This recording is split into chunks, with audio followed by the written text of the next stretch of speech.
Estou vendo que deu certo. Tá. Melhorou aí? Melhorou, ficou bom. Tá. Vamos começar, meus irmãos? Vamos começar, Denilson? Vamos sim. Tá. Ora aí para a gente, então, para a gente iniciar esse estudo, em nome de Jesus. Tá. Amém. Senhor Deus, louvado e engrandecido seja o teu nome. Muito obrigado, Senhor, por me permitir que cada um de nós esteja aqui mais uma vez para aprender e crescer na graça e no conhecimento da tua palavra, Pai. Usa o teu servo Maurício, Pai, como instrumento da tua voz aos nossos corações, ó Pai.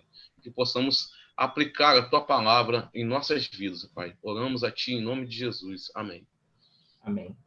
Meus irmãos, antes de o pessoal todo entrar, a gente estava comentando que essas duas lições da semana passada e dessa semana, na verdade, quando a gente afasta um pouco das lições e dá uma olhada assim mais de longe nelas, a gente tem uma visão do que seria dentro da teologia conhecido como o ser humano, né? O estudo do homem, né?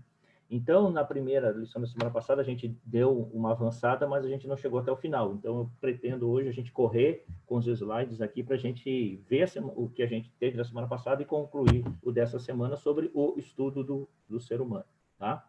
Então, os seres humanos, corpo e alma. Essa era a lição da semana passada que a gente iniciou.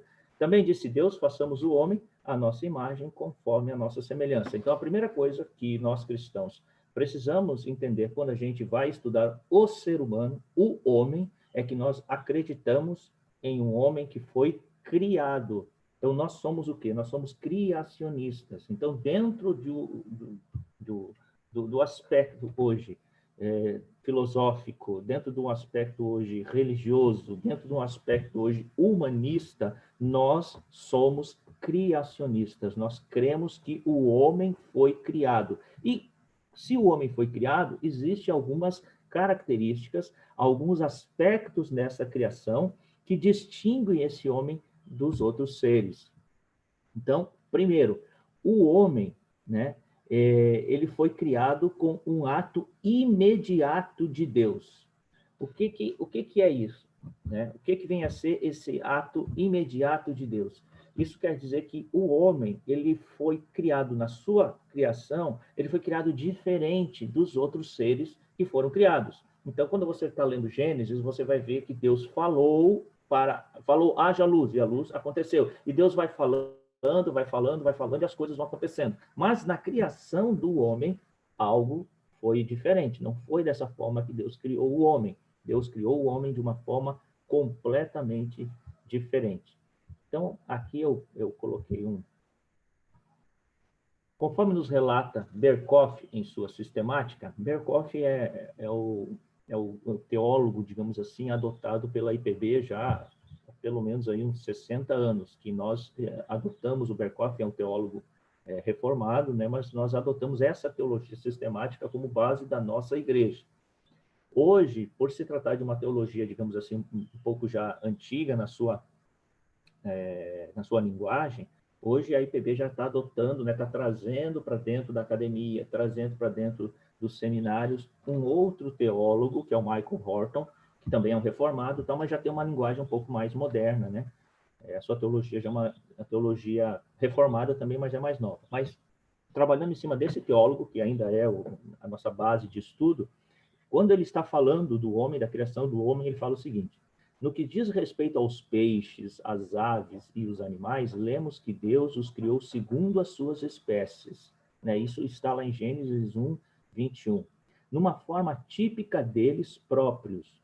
O homem, porém, não foi criado assim, e muito menos segundo o tipo de uma criatura inferior.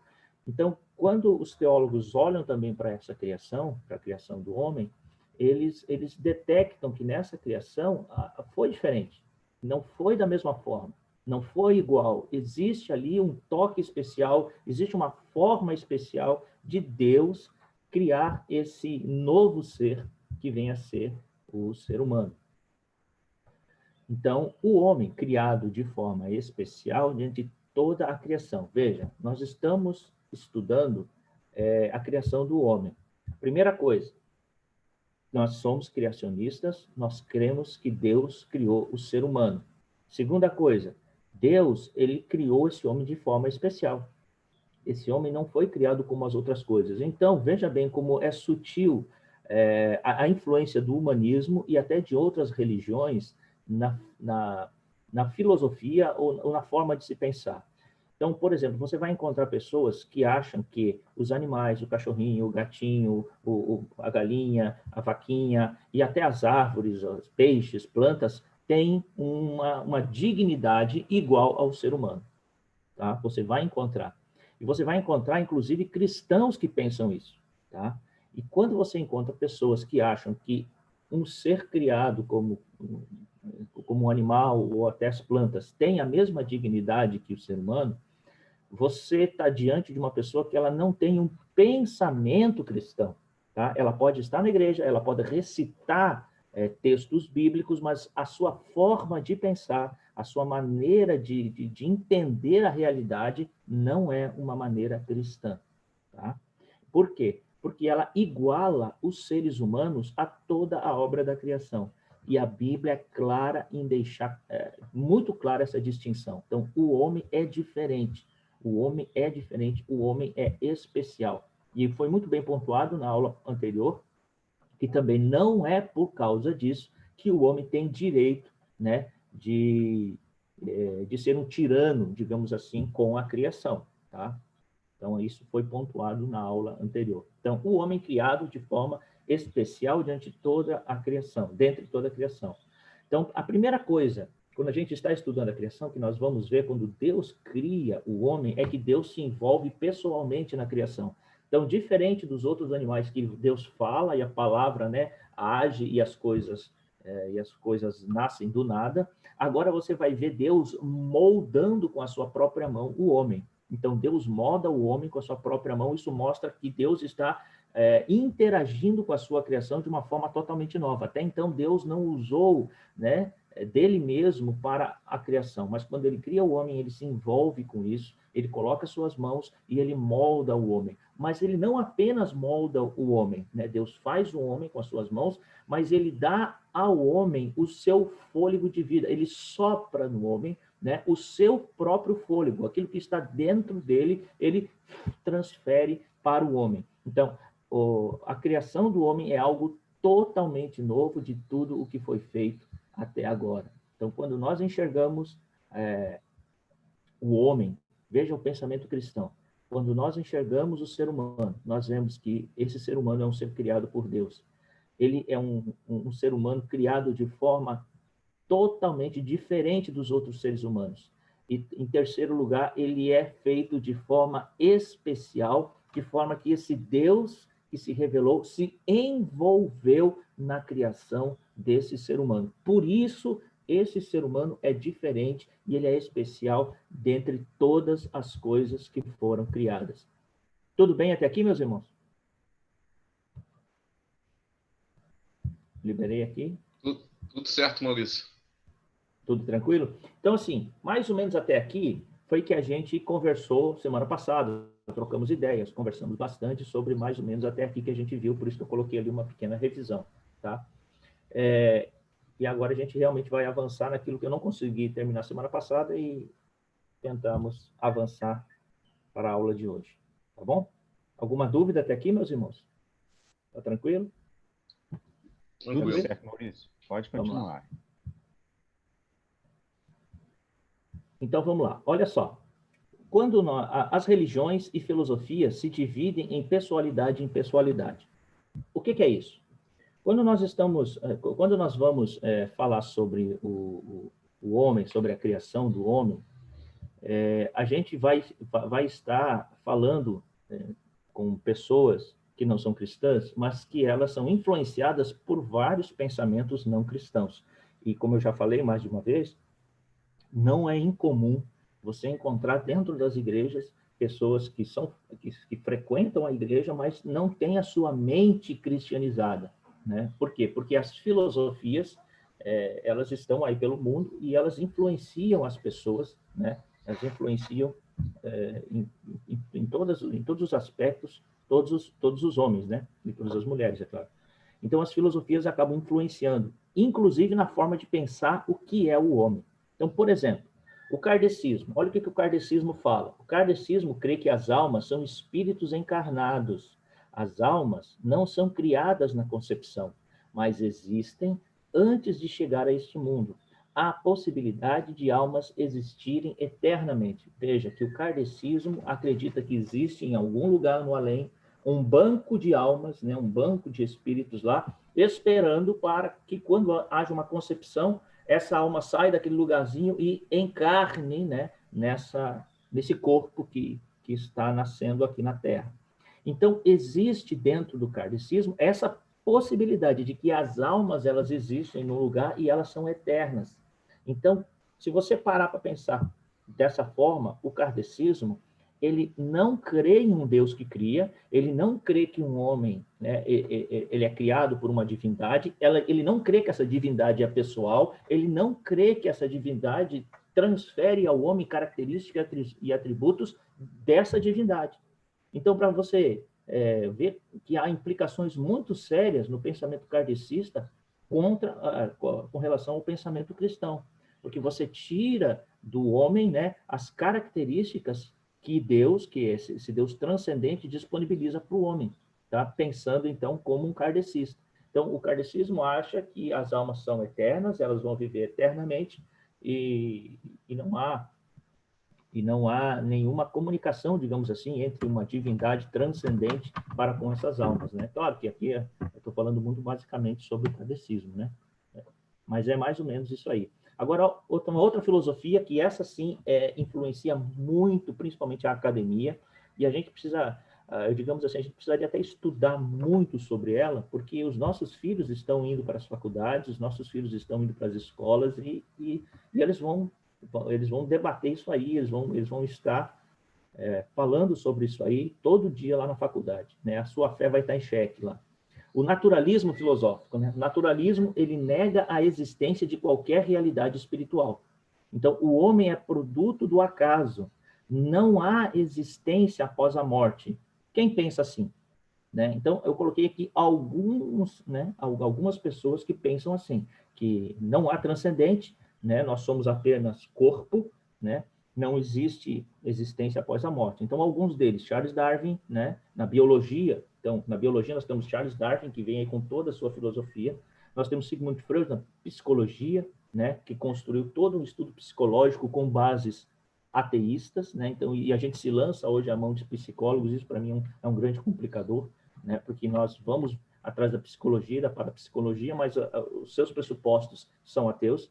Nós temos aqui um político, né? Adolf Hitler, que não cria, né?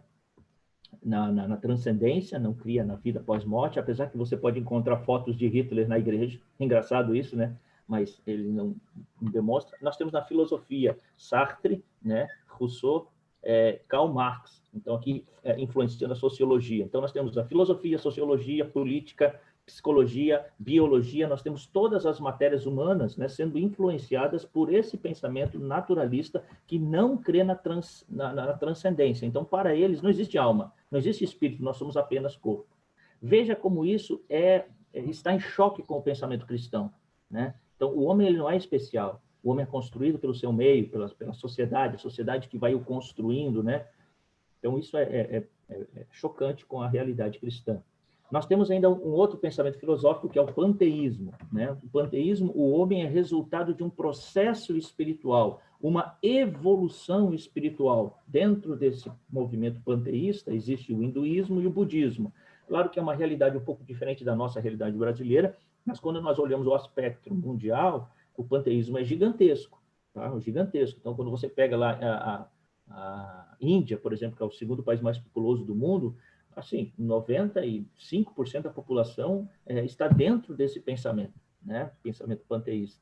Então, agora, olha o que o pensamento panteísta apresenta, né? Uma busca fugir do corpo físico, né? Que para eles o corpo físico é mal, né? Existe, então, uma dualidade entre o espiritual e o material. Então, o material seria mal, a obra, né? A obra não, o corpo humano seria algo mal, né? E eles buscam fugir desse corpo mal, né? Através de meditações. Então, existe uma busca pela fuga, né? Uma fuga da própria realidade que é o ser humano. Então, isso também é um grande complicador diante da postura cristã. né? O islamismo. Olha que interessante o islamismo. Quando o islamismo pensa sobre o homem, né? A raça humana foi criada por Alá. Agora, olha só a diferença. O islamismo, ele crê que o homem foi criado, sim, por um ser transcendente. O islamismo crê nesse Deus transcendente, né? Mas que esse ser transcendente, ele não compartilha seus atributos com a criatura. Então, o islamismo crê num ser totalmente outro, num ser totalmente transcendental, mas ele não vê a possibilidade desse ser, né, transcendental ter um relacionamento pessoal com essa criatura chamada homem. Então, esse ser, ele não transfere para a criatura nada de seus atributos, nada da sua pessoalidade. Então, eles creem em um Deus totalmente transcendente, totalmente poderoso, mas que é totalmente impessoal. É um Deus totalmente que não se relaciona com as suas criaturas, né? Agora, dentro desse pensamento filosófico, existem também as seitas cristãs, e aqui eu só coloquei uma, mas tem várias seitas cristãs. Por exemplo, o mormonismo. Esse, sim, já é um movimento muito conhecido no Brasil, e batem aí de porta em porta. O que eles pensam a respeito do homem, o que é o ser humano, né? Então, eles pensam o seguinte, que Deus tem um corpo físico. Eles acreditam que Deus, ele tem um corpo igual eu e você. Tem um corpo físico. Eles creem nisso, né? Então, quando eles falam imagem e semelhança, é totalmente literal. Eles creem que existe essa literalidade de Deus, e isso é a imagem de Deus no homem, né? Cada vez que nasce um bebê, um espírito se encarna. Então, existe aí uma mistura, né, de cristianismo e kardecismo no movimento dos mormons, né? Eles creem também que os espíritos são criados por essa divindade lá em algum lugar no céu, digamos assim, esses espíritos estão lá e eles de alguma forma se encarnam, né? E eles, digamos, eles pensam o seguinte também, que essa vida aqui, né, que um bebê nasce numa família branca, numa família de classe alta, tal, dependendo de sua vida passada. Ou ele pode nascer na favela, ou ele pode nascer numa tribo lá na África, dependendo da sua vida anterior. Então, existe muita ligação do pensamento dos mormons com o kardecismo. Eles acreditam num certo tipo de karma também, tá? Que busca uma purificação aí do espírito, tá? Como é que está até aqui, meus irmãos? Ok, Maurício. Tudo tranquilo até aqui? Tudo Então, tranquilo. o que eu quis trazer aqui para vocês, meus irmãos, mostrar que quando a gente pensa na criação do homem, existe o pensamento cristão, né, que a gente viu há pouco, o que o cristianismo pensa, e existe todas essas filosofias religiosas que estão aí à nossa volta, né? Muita gente pensa que essas filosofias não atrapalham ou não influenciam a nossa cotidianidade, mas na verdade influenciam, estão aí, e muitos cristãos às vezes pensam como uma dessas filosofias e não pensam como um cristão realmente deveria pensar como Deus cria o homem, né? Então isso influencia sim o pensamento cristão. Vamos avante. A posição cristã, ficou bem para frente aqui. A posição cristã, pessoalidade de Deus na criação, imagem e semelhança. Agora a gente começa a pensar, agora vamos deixando as filosofias, deixando as religiões de lado, deixando essas questões que não são cristãs, como que o cristianismo entende essa questão da criação? Então, Irineu de Lyon foi um grande teólogo no século II e foi o primeiro teólogo a estudar a imagem de Deus no século II. Então, lá no século II, quer dizer, nós estamos ali 150 anos mais ou menos depois da era cristã, 150, 180 da era cristã, esse foi um tema que foi estudado por esse grande teólogo. E olha algumas coisas que ele traz para o pensamento cristão, então, daquela época, e tem reflexos até hoje, né? Ele, Irineu de Lyon, fez distinção entre imagem e semelhança. Então, a primeira coisa, dentro do pensamento cristão que entrou com relação à criação, é que esse teólogo trouxe essa diferença. Então, para Irineu de Lyon, imagem é uma coisa e semelhança é outra. Aquilo que a gente vê lá em Gênesis, Deus criou o homem à sua imagem e semelhança. Então, imagem e semelhança para Irineu de Lyon são coisas diferentes. Então, olha o que ele diz. a semelhança de Deus foi perdida na queda. Então, quando Deus criou o homem, para ele, né, existia uma semelhança entre o homem e Deus, mas na queda a semelhança se perdeu. Enquanto a imagem de Deus permanece. Então, a imagem de Deus, na concepção de Irineu de Lyon, a imagem continua no ser humano.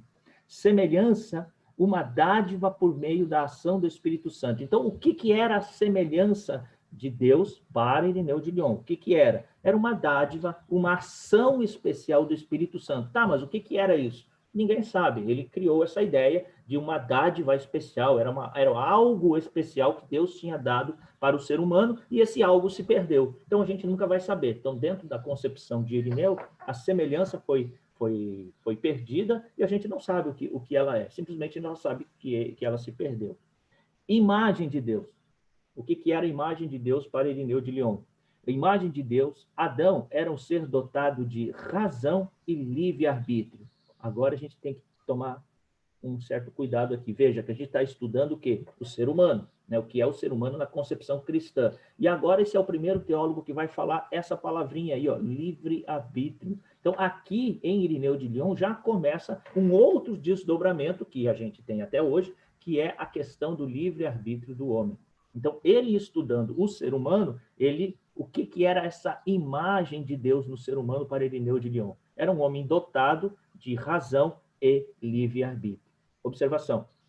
A Igreja Católica medieval seguiu a distinção feita por Irineu. A imagem de Deus inclui a espiritualidade da alma, a liberdade de vontade e a capacidade racionais. O que aconteceu com a Igreja Católica? Ela absorveu essa ideia de Irineu de Lyon, mas acrescentou às suas crenças, né, quanto à imagem de Deus. O que ela acrescentou no decorrer da historicidade da Igreja Católica? Eles incluíram a espiritualidade da alma, a liberdade da vontade e a capacidade racional do homem como sendo essa imagem de Deus no homem. Tudo bem até aí, gente? Tranquilo? Vamos avançar. Tranquilo, Maurício. Vamos lá. Maurício, Tranquilo. Tira uma Fala, dúvida, Ricardo. só uma dúvida meio histórica, né? No século II, né, o Irineu ele apresentou, né, as doutrinas e os textos dele. Isso é anterior ao cisma, né?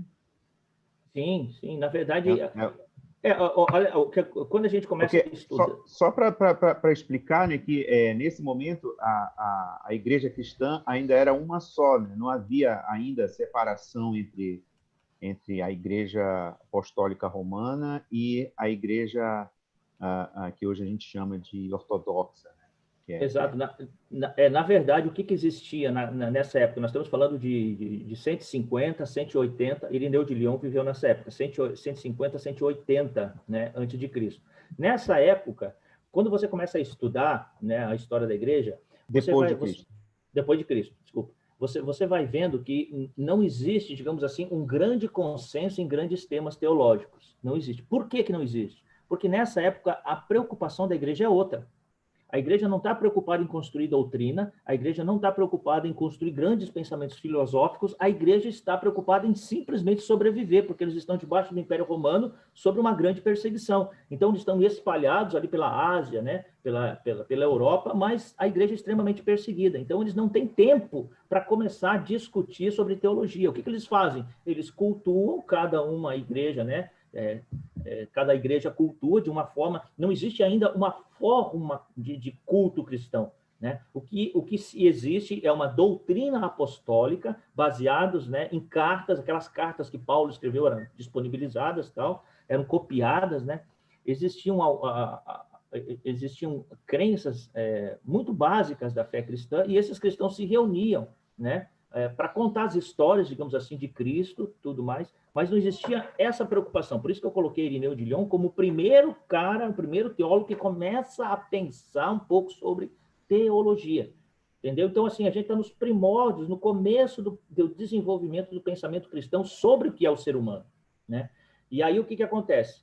Com Constantino, no século IV, veja que nós estamos no século II, então, 250 anos depois, com Constantino, é que ele vai reunir essa igreja, né, debaixo, claro, que existe toda a história por trás, né, mas ele, digamos assim, ele consegue reunir essa igreja num sínodo para começar a discutir questões que realmente eram problemáticas, porque a igreja cresceu muito, e Constantino consegue juntar a sua igreja aí, debaixo do Império Romano, aí consegue dar, digamos assim, uma paz, né, para essa igreja, ela começa a discutir, e aí começa a era dos concílios, concílio de Nicéia, Constantinopla, e aí vai. Né?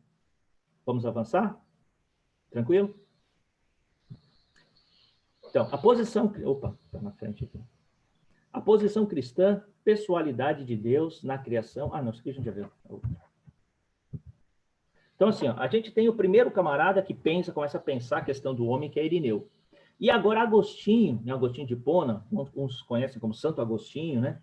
Então, Agostinho, no século IV, né, começa também a pensar, ele começa a escrever sobre a constituição do homem e ele começa a trazer agora alguns pensamentos um pouquinho diferentes. Então, a imagem de Deus, na compreensão de Agostinho, é a alma racional dada ao homem. Então, para Agostinho, essa imagem de Deus lá de Gênesis é a alma racional do homem. Olha o que ele escreve. Porém, com a queda, a imagem de Deus no homem fica disforme e sem brilho, mas alguma parcela da razão permanece após a queda. A semelhança de Deus não se extinguiu completamente, por isso o homem conserva alguma dignidade após a queda. É necessário procurar na alma do homem, isto é, em sua mente racional e inteligente, essa imagem do Criador.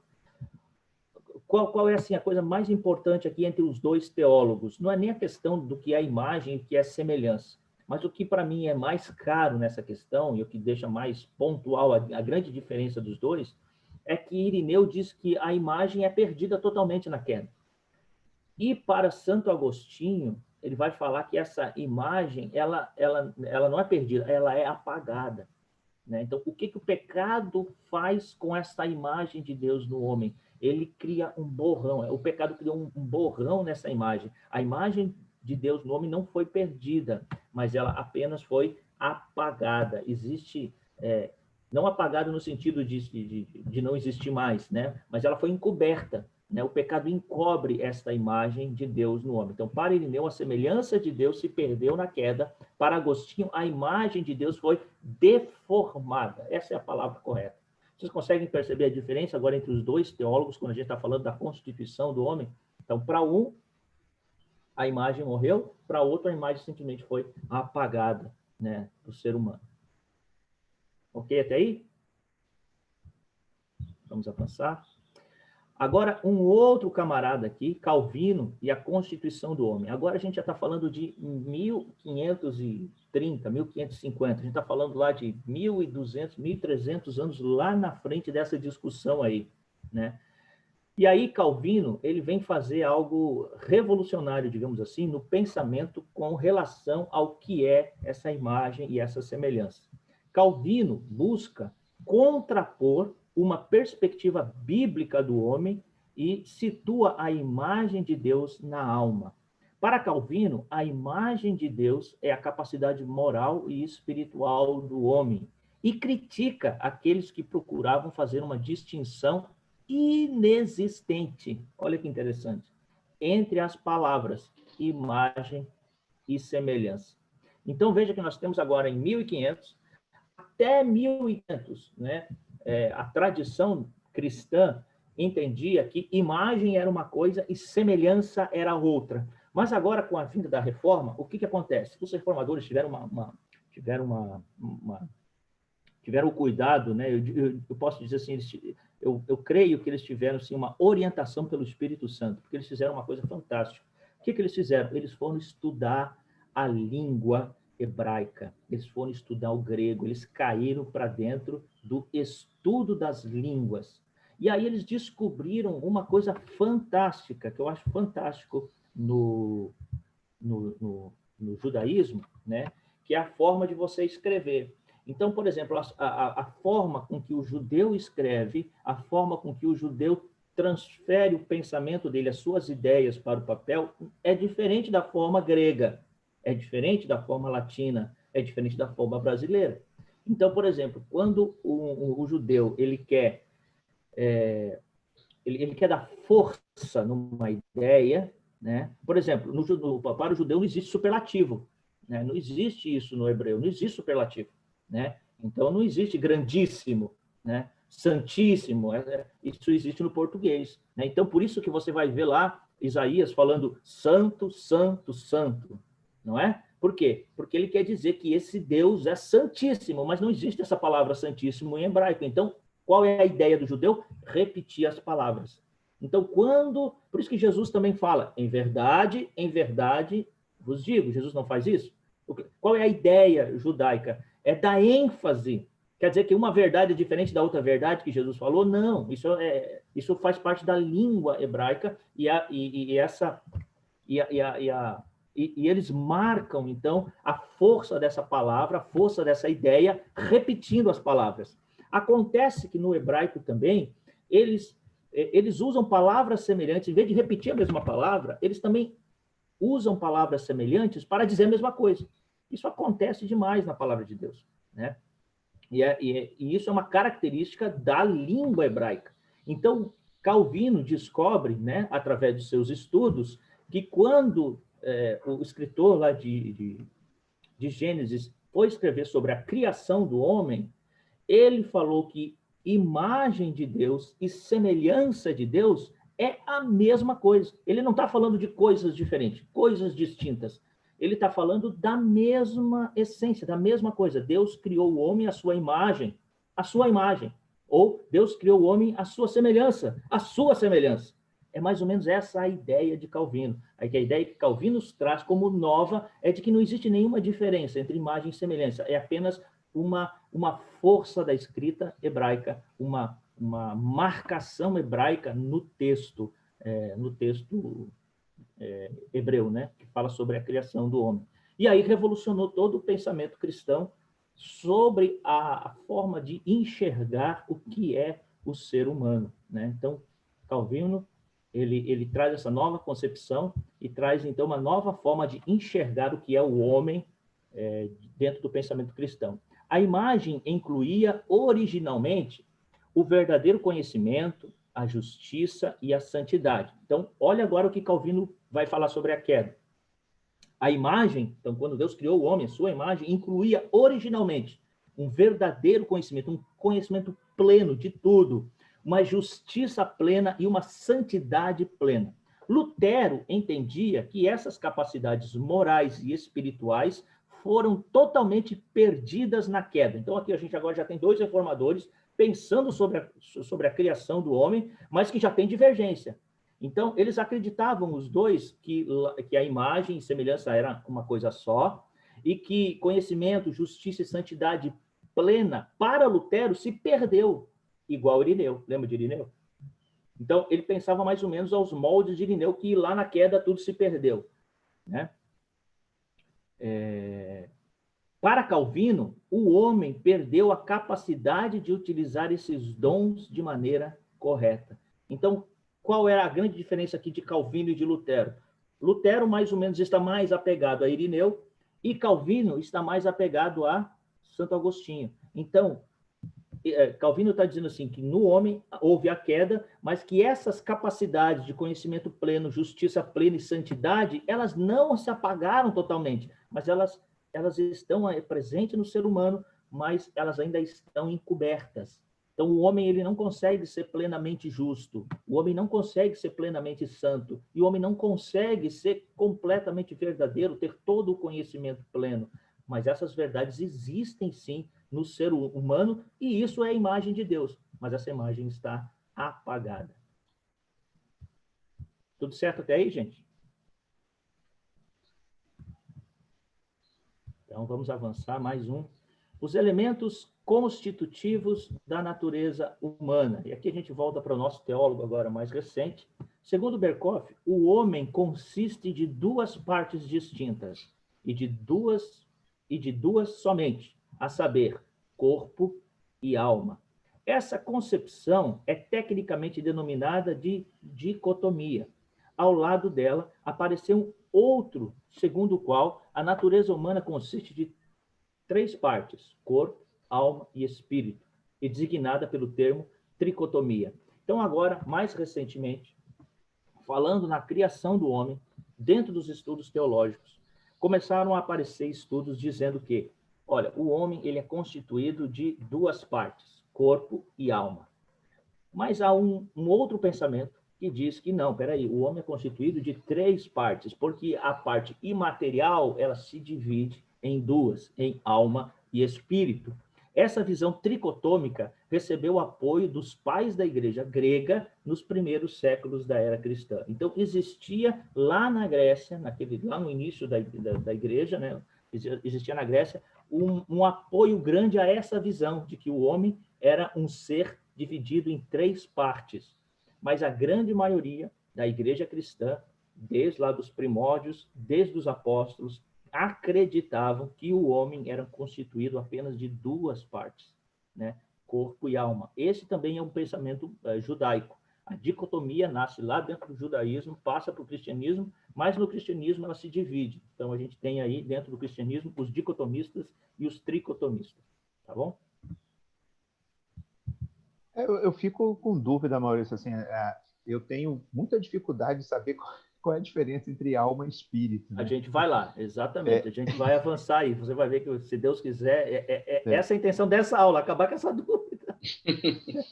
Exatamente. Vamos avançar aqui. Agora fechou aqui na frente do slide. Dicotomia ou tricotomia? O que a Bíblia diz? Né? Eu acho que agora a gente vai avançar justamente nessa questão aí. A Bíblia nos diz que somos constituídos de dois elementos, um material e outro imaterial. Assim somos dicotômicos. Ponto. Vamos parar por aí para começar a nossa discussão. Eu falei para os irmãos que o pensamento hebraico fala disso. Então, quando nós pensamos na construção do ser humano, a gente tem que pensar não em termos, né, gramaticais, alma, espírito ou corpo, mas sobre essência. Na sua essência, o ser humano é constituído de dois elementos. Um elemento material, que esse é mais fácil de você ver, porque é o seu próprio corpo, mas de um outro elemento. Lembra na criação? O que aconteceu lá na criação? O que Deus fez? Deus soprou no homem e aí o homem veio a se tornar o quê? Alma vivente, correto? Então, esse homem, esse ser humano, eu e você somos constituídos por dois elementos. Um material, que é feito lá do barro, que é o corpo, e um elemento imaterial, que é esse sopro divino, que é, né, esse elemento espiritual. Então, quando você começa a pensar, e aí já começa a responder um pouco a pergunta do Ricardo, quando você começa a olhar o ser humano com este aspecto, as dúvidas começam a se dissipar mais facilmente. Tá? Então, o homem ele é constituído de dois elementos. Vamos deixar de lado agora a parte da gramática, a parte escrita, a alma e o espírito deixa um pouquinho de lado, mas começa a perceber essa percepção da constituição do homem. Tá? Continuando, a grande discussão está entre entre o elemento, está no elemento. Então, a grande discussão está entre o elemento imaterial. Alguns creem que ele seja único e outros pensam que ele seja dividido em duas essências, alma e espírito. Então, aqui está o grande problema e isso está entre os cristãos, tá, meus irmãos?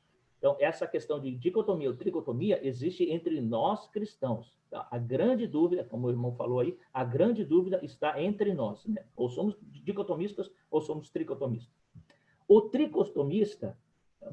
tricotomismo é aceito por uma boa parte dos evangélicos brasileiros. Aqui é um outro grande, um dado importante para a gente pontuar, é que essa questão de tricotomia, ela é a mais aceita dentro do escopo evangélico brasileiro.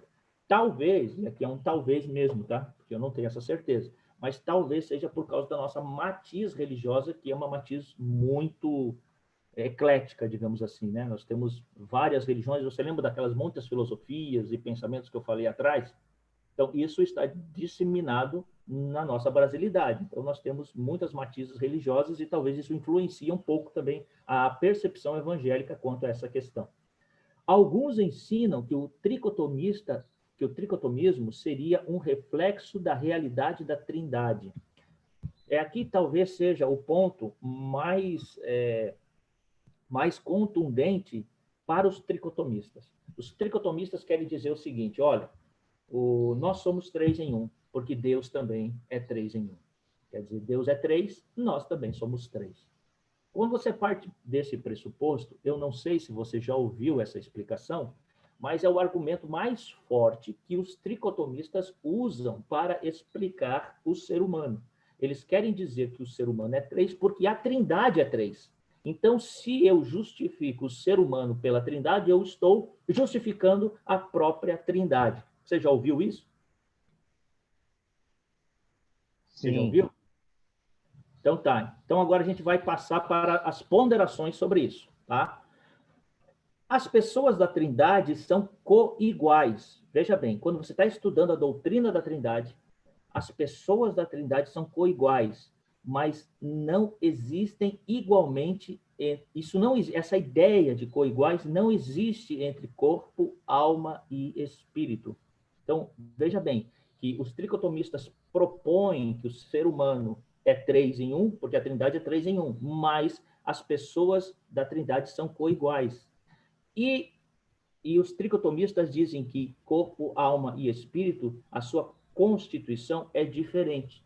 Então, peraí, tem coisa que não está batendo aí, entendeu? Então, você já começa a desconfiar dessa proposta deles em querer justificar a Trindade com o tricotomismo, porque corpo e alma e espírito são constituições, eles dão constituições diferentes para isso. Uma segunda proposta aqui da Trindade, quando você está estudando a Trindade, na Trindade, as 3 pessoas são da mesma essência. Então, quando você está estudando a doutrina da Trindade, você vai ver que na doutrina da Trindade, essas 3 pessoas da Trindade têm a mesma essência, mas a essência do corpo, alma e espírito, pelos tricotomistas, é diferente. Então, a essência de corpo e alma e espírito é diferente. Poxa, se ela é diferente, então já não bate com a doutrina da Trindade. Tá? Nós não somos 3, mas somos um só. Oi, João, quer falar, João? Não, depois, quando você abrir o espaço, eu falo. Tá, então é só essa última ponderação aqui sobre a Trindade, tá? Nós não somos 3, mas apenas um só. Veja só, você, eu, nós, seres humanos, nós não somos 3. Nós somos um ser, apenas um ser. A Trindade são 3 em 1. Como é que eu explico isso? Gente, a doutrina da Trindade é a doutrina mais complicada do cristianismo. E ela tem sido discutida há pelo menos 1.700 anos aí, né? Essa doutrina da Trindade. Então, o que nós podemos afirmar é que a palavra de Deus, ela aponta para um Deus trino, ela mostra, ela revela um Deus trino, mesmo que nós não compreendamos ele plenamente. Nós, seres humanos, não conseguimos compreender isso plenamente, mas isso não quer dizer que isso não seja uma verdade. Por eu não entender a verdade, isso não quer dizer que isso não seja uma verdade. Mas apontar o ser humano em 3 para justificar a doutrina da Trindade está errado, porque na essência as duas coisas têm aspectos diferentes. Se os aspectos fossem os mesmos, eu poderia até tentar justificar, mas eles não são. Pode falar, João. Eu só queria colocar uma lenha na fogueira aí. Vai lá. E, assim, existe uma possibilidade. Eu nunca ouvi falar dessa situação que você falou, porque eu não entro muito nessas discussões, mas a princesa já ouviu falar dessa situação aí da tricotomia ser associada à Trindade. Mas esse argumento que você acabou de colocar pode ser refutado pela situação de que Jesus Cristo teve uma parte humana, né? Ele viveu aqui entre nós e ele pode ser a constituinte material da Trindade. É só essa linhazinha que eu queria que, talvez, se você puder falar alguma coisa sobre isso. Eu não sei se nas próximas lições, como aqui a gente está estudando o ser humano, eu não sei se nas outras lições vai ter o estudo do ser de Cristo, né? Porque dentro da teologia existe o estudo de Cristo. Cristo, ele tem duas naturezas, uma natureza divina e uma natureza humana. Nós, humanos, só temos uma natureza, que é a natureza humana. E essa natureza humana que nós estamos vendo, ela se divide. Nós, reformados, cremos, como a maioria dos cristãos históricos creem, que esse ser humano se divide em duas essências, uma material e outra espiritual. Qual é o problema? É que existem alguns cristãos que dividem a segunda essência. Eles dividem a essência espiritual em duas. Então, eles dividem o ser espiritual em alma e espírito, né? E eles usam a Trindade para justificar isso. Mas quando você começa a estudar a doutrina da Trindade e estudando o que eles falam sobre o tricotomismo, as informações não batem.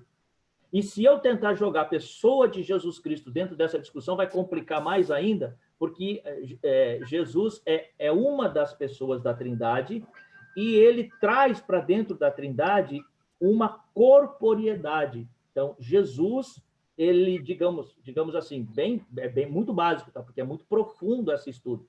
Mas Jesus traz para dentro da Trindade uma materialidade agora, não na eternidade. Depois que ele veio, ele ressuscitou e ele voltou para o seio do Pai. Mas ele voltou como? Como que ele voltou?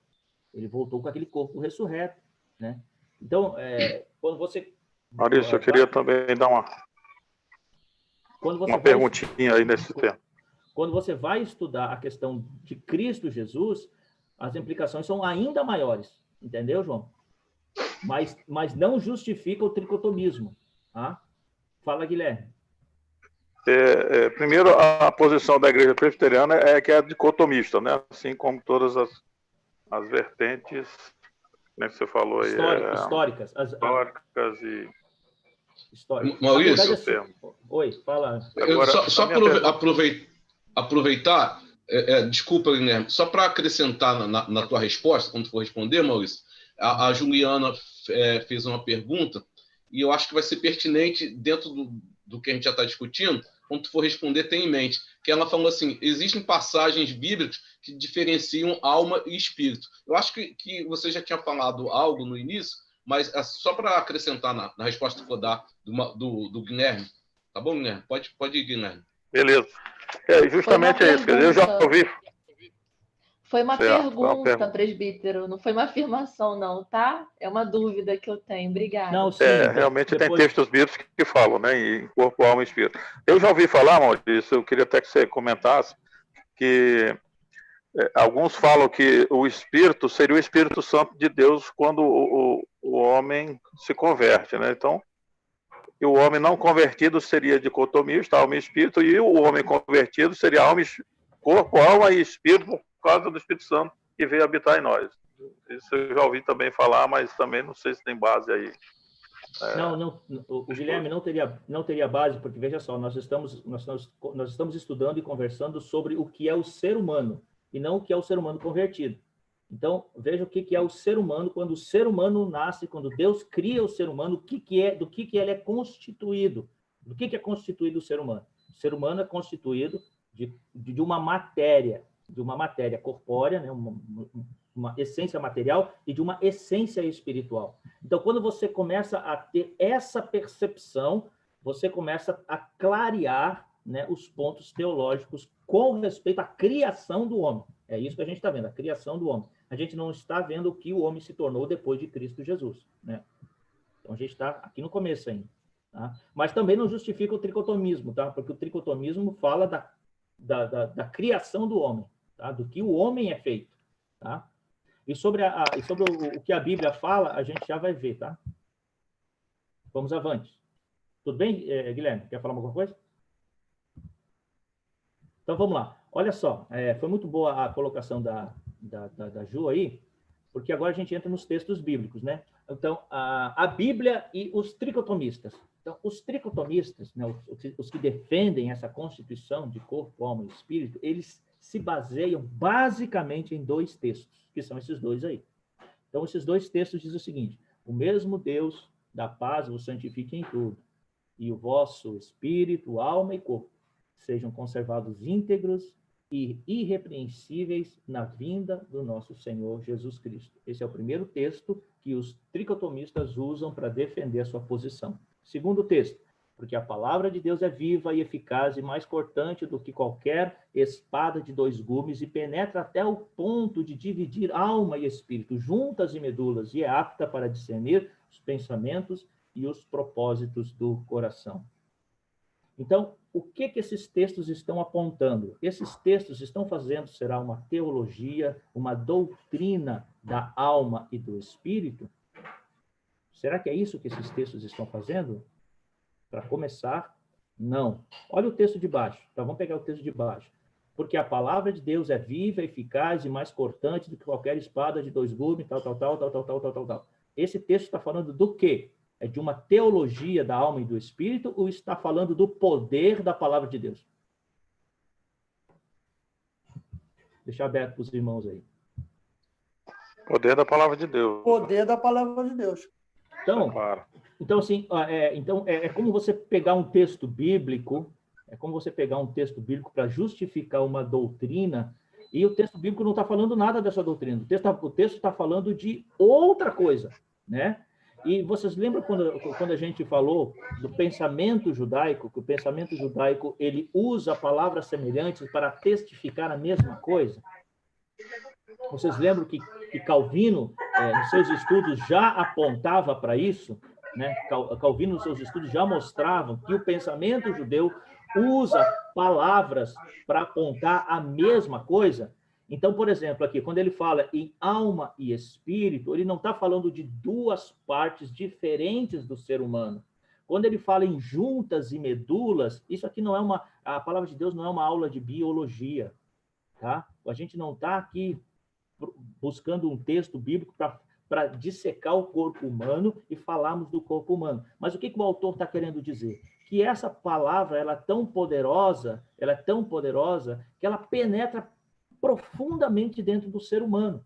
Ele está falando da palavra de Deus, ele não está falando de um texto para defender uma divisão da essência espiritual do homem. Então, esse é o grande erro que os tricotomistas fazem. Qual é? De pegar alguns textos, porque são pouquíssimos, e esses são os 2 principais, para apontar, né, uma teologia. Só que eles não se sustentam. Por quê? Porque os textos não apontam para uma teologia, eles estão falando de outro assunto.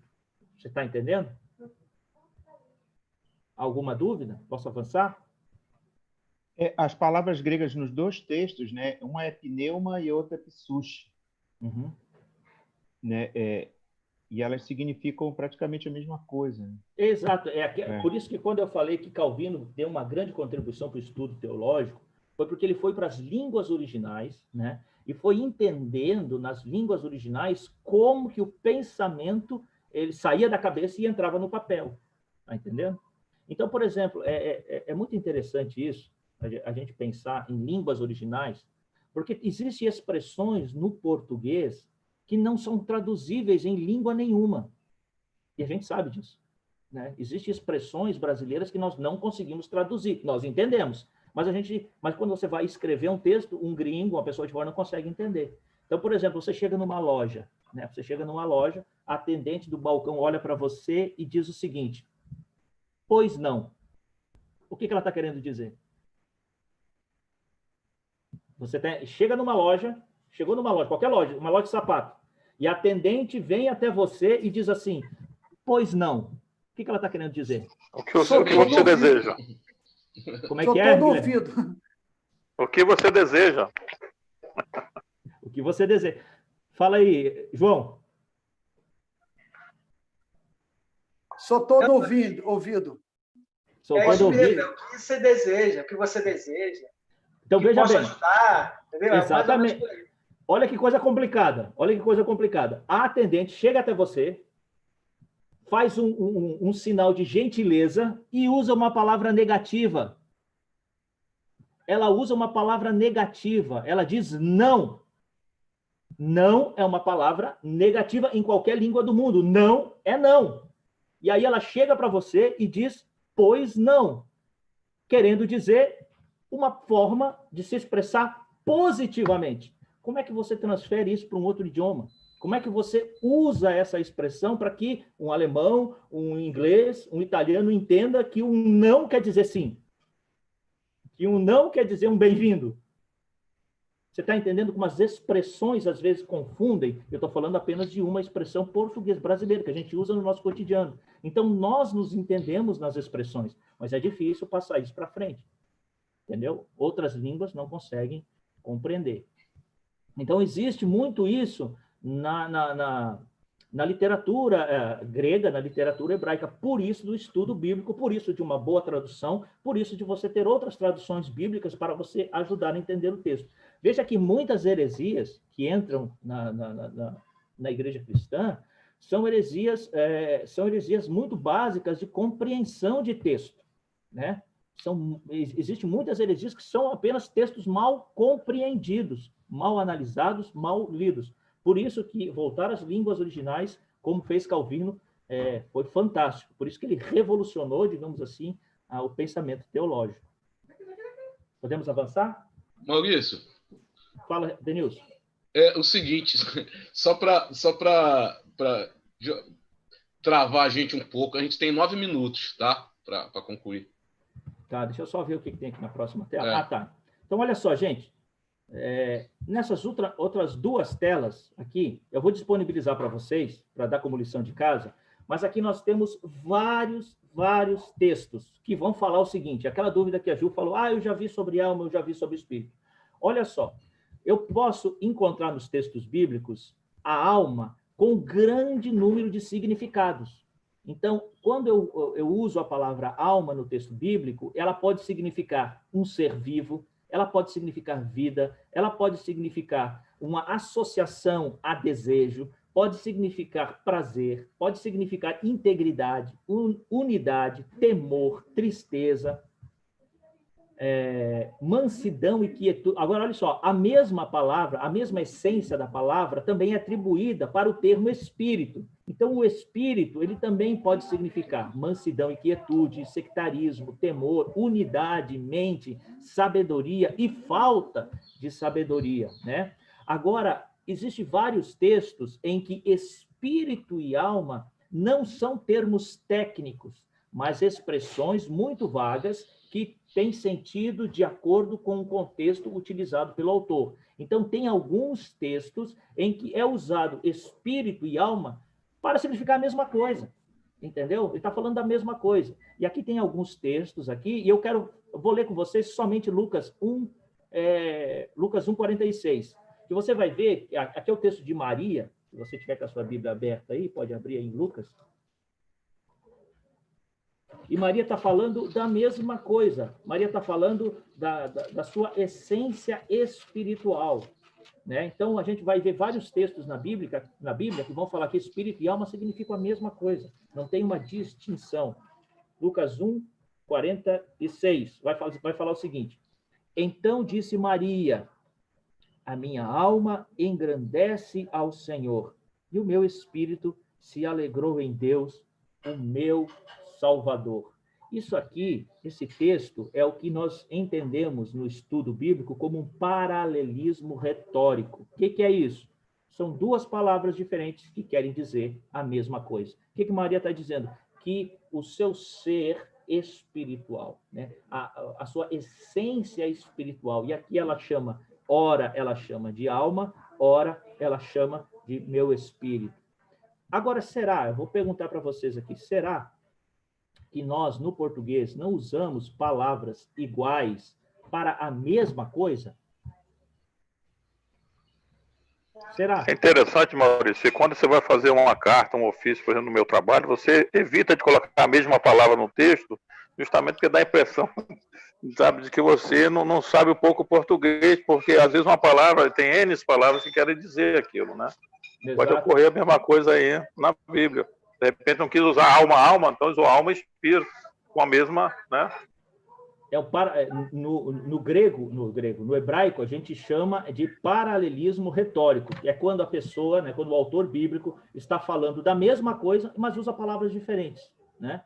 Então, é um paralelismo. E outra, isso é usado na linguagem poética. Você vai encontrar isso diversas vezes nos Salmos, você vai encontrar isso no Provérbios, no livro de Cantares. Você consegue encontrar essa linguagem, esse paralelismo. São duas palavras significando a mesma coisa, mas eles criam ênfase. Então, é uma forma hebraica, uma forma judaica de escrever. Mas a gente usa palavras semelhantes. Por exemplo, eu vou falar para vocês aqui, ó, comprei um carro, comprei um automóvel, comprei um veículo de transporte. Eu estou falando da mesma coisa. Entendeu? A ideia que eu quero dizer para vocês é que eu comprei, né, um meio de transporte, mas são palavras diferentes, mas que querem dizer a mesma coisa. Isso existe em todas as línguas. Por isso que, quando você se debruça em estudar as línguas juntamente com os textos teológicos, você pode descobrir que muita coisa que dizem por aí não é bem a verdade, digamos assim. Então, eu vou disponibilizar esses slides, Denilson, depois você passa para as pessoas que quiserem estudar os textos, porque tem, aí vai entrar agora na segunda parte, na questão aí dessa aula 11, que também é bem curtinha, tá? Vai continuando a questão do Espírito, mas vocês podem estudar em casa aí tranquilamente, com esse monte de texto que eu passei para os irmãos, aí vai ficar bem tranquilo, tá? Está acabando a aula mesmo. Alguém quer falar mais alguma coisa, Denilson? Ô Maurício, agora a gente ainda tem mais 3. Você quer fechar alguma coisa ou vai fechar aqui? Deixa eu ver se tenho... É porque se eu for colocar outro slide, a gente vai acabar abrindo... Ó, são textos. Opa. Não foi. Compartilhou aí? Foi. Mas não está passando aqui, ó. O meu travou. Brincadeira. Pera aí. Travou aqui o meu slide. Eita. Tem que fechar ele para reiniciar.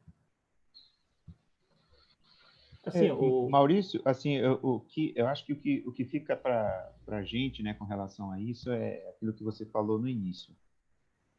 O ser humano, ele é composto de duas essências, né? Uma material e uma espiritual. E ponto. Acho que a gente pode começar a partir daí. E outra coisa que é bem interessante pontuar é que os autores, assim, os teólogos, né, os teólogos antigos, eles já começaram a discutir isso há muito tempo, não é uma coisa nova, entendeu? Então, lá no comecinho, né, do processo da Igreja Cristã, já começou a ser discutido isso. E lá já começou a ter essa visão de dicotomia, tricotomia. Uma outra coisa muito interessante que a gente precisa pontuar aqui é que a Igreja, quando ela começou, ela foi altamente, num slide próximo está isso, mas ela é altamente influenciada pelo pensamento grego, entendeu? Então, isso não pode deixar, a gente não pode deixar de pontuar isso, que o pensamento grego influenciou muito da teologia, tá? E, inclusive, influencia a forma que nós pensamos hoje, né? Então, o mundo ocidental, ele se criou, ele foi moldado em cima de 3 grandes pilares. Qual foi os grandes pilares? Primeiro, o pensamento grego. Nós fomos formados em cima do pensamento grego. Segundo, o direito romano. Nós fomos formados, né? A nossa Constituição, né, está baseada muito em cima do direito romano. E terceiro, nós fomos muito influenciados, somos até hoje influenciados pelo pensamento moral judaico. Então, a moralidade judaica, o direito romano e a filosofia grega moldaram o que é chamado hoje de Ocidente. Então, até hoje, essas filosofias fazem parte da Igreja. E essa questão de tricotomia, ela está muito ligada ao pensamento grego, no sentido de que os gregos faziam uma grande distinção entre corpo e espírito, e que era necessário uma ligação, uma liga, para poder unir essa essência espiritual e essa essência material. E o que viria a ser essa liga? A alma. Então, a alma, para os gregos, era uma liga que unia a essência material e a essência espiritual. Daí surge o tricotomismo. E aí você pode dizer assim para mim, poxa, mas o tricotomismo, então, ele não é bíblico? Em sua essência, não. Na sua essência, ele é fruto de um pensamento grego, de uma ideia grega de realidade espiritual, né? Então, e outra coisa muito interessante sobre os gregos, tá? Isso está no pensamento grego, e até vou convidar você para ler Atos dos Apóstolos, para nós fechar, vamos fechar com Atos dos Apóstolos 17. Os gregos criam que o corpo era mau, tá? Os gregos criam que o corpo era mau e que o espírito era bom. O espírito era plenamente bom. Então, para que o espírito pudesse se libertar do mal, que era o corpo, a morte era uma bênção, vamos dizer assim, né? Se você vai se libertar esse espírito do corpo que é mau, a morte, então, é uma bênção. E quando Paulo chega a Atenas, ele vai pregar... Atos 16, o quê? Acho que é 17, espera que eu estou procurando. É Atos 17, 32. Atos 17, 32. Quando Paulo chega a Atenas, ele chega com o pensamento, né, com o pensamento judaico. Ele é um judeu. Ele chega lá com o pensamento judaico, com o pensamento dicotômico. E para ele, o corpo e o espírito são algo bons. Para Paulo, corpo e espírito é coisa boa. Por quê? Porque foi Deus que fez e Deus não faz nada de mal. Tudo que Deus faz é bom. Então, para Paulo, tanto o corpo como o espírito são coisas boas. Mas ele está em Atenas, ele está no meio de gregos, e ele vai falar agora para gregos, vai expor o evangelho. E olha só o versículo 32, diz o seguinte: quando ouviram falar da ressurreição dos mortos, uns escarneceram e outros disseram: a respeito disso te ouviremos noutra ocasião. Então agora Paulo chega a Atenas com seu pensamento judaico, dicotômico, pensando que tudo que Deus criou é bom, pensando que o corpo é bom, pensando que o espírito é bom e que Jesus ressuscitou em corpo. Isso é o pensamento cristão. Jesus ressuscitou em corpo físico, e ele chega trazendo essa notícia. Agora ele chega no meio de um povo que pensa que o corpo é mau, né? E que a libertação do espírito vem através da morte. A morte é uma grande dádiva. Por quê? Porque liberta o espírito bom de um corpo mau. E aí chega Paulo agora e faz a sua grande pregação dizendo que há ressurreição do corpo. Logo, para aqueles que creem que o corpo é mau, ressuscitar é uma coisa boa ou é uma coisa má? É uma coisa má. E aí você vai ver que eles escarneceram de Paulo. Por quê? Porque os gregos acreditavam que a ressurreição não poderia trazer uma coisa de boa. Por quê? Porque o corpo é mau. O corpo não é bom, o corpo é mau. Então, esse é o pensamento grego que influenciou muito da teologia naqueles tempos. Denilson, Amém. Se alguém quiser mais fazer alguma pergunta, estamos aí. Pessoal, eu até peço desculpa. De repente, a gente pode usar o grupo para fazer as perguntas. Eu peço perdão mesmo. Porque a hora já está pressionando a gente. Eu não sei se o Will quer falar, ele está com a mão levantada, que é o coordenador da classe aqui, mas eu já vou falando. Gostaria, Maurício? Eu só levantei a mão para falar do horário mesmo. Então tá bom. Eu queria agradecer muito ao nosso irmão Maurício. A gente foi muito abençoado, Maurício, esses 2 domingos, com a tua contribuição. Você faz parte da classe também, está sempre conosco, mas te agradeço muito, muito, meu irmão, em nome de Jesus. Muito obrigado. Fomos muito abençoados. A partir de semana que vem, a gente não vai falar propriamente do homem, vamos falar sobre Satanás e os demônios. Uma partinha de assunto de angelologia. A gente vai falar nos próximos 2 domingos. Tá bom? Maurício, quer... eu gostaria que, se alguém for fazer a oração final aqui, eu acabei de receber a notícia que a Rosângela do Oasis está fazendo um procedimento. A Rosana do Oasis está fazendo um procedimento cirúrgico nesse momento. Então, se a gente pudesse aí orar por ela nesse fechamento da sala, seria uma bênção. É um cateterismo. O cateterismo. Tá bom. Então, vamos encerrar. Vou pedir o Guilherme. Alguém também. Guilherme, olha para a gente encerrar. O irmão Manuel, né? Vamos orar. Isso. Oremos, irmãos. Pai Celeste, nós te damos graças, Senhor, pelo privilégio que tu nos concede, Senhor. Que podemos nos debruçar na tua palavra nesta manhã. Amém, podemos tirar lições preciosas para as nossas vidas, Senhor. Amém. Queremos pedir a tua bênção sobre a vida do Maurício, Senhor, que tu Senhor. cada dia mais o cubra, Senhor, de sabedoria. Deus, e que ele tenha sempre essa disponibilidade, Senhor, de nos passar os ensinamentos da tua palavra, Senhor, com bastante clareza. E te agradecemos porque o Senhor tem falado cada dia mais aos nossos corações. Ó Deus, pedimos pelo culto que iremos continuar te adorando, Senhor, e o Senhor continue a falar aos nossos corações nesta manhã.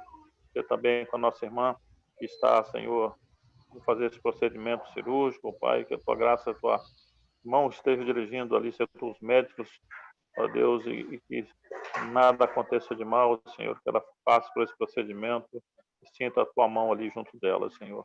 Pedimos também pela família lutada, do nosso irmão que partiu, ó Deus, para estar contigo, que o Senhor console também os familiares, Senhor, que o Espírito Santo do Senhor venha ali a confortar cada um, Senhor, a nossa oração, em nome do Senhor Jesus.